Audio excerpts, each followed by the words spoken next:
அஸ்ஸலாம் அலைக்கும் வரஹ்மத்துல்லாஹி வபரகாத்துஹு. தொழுகையின் பலன்களின் ஹதீஸ் 2.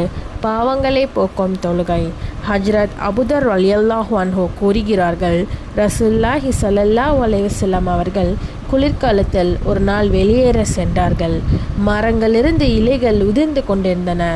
நபி ஸல்லல்லாஹு அலைஹி வஸல்லம் அவர்கள் ஒரு மரத்தின் கிளை ஒன்றை தங்கள் கரத்தால் பிடித்து அசைத்தார்கள்.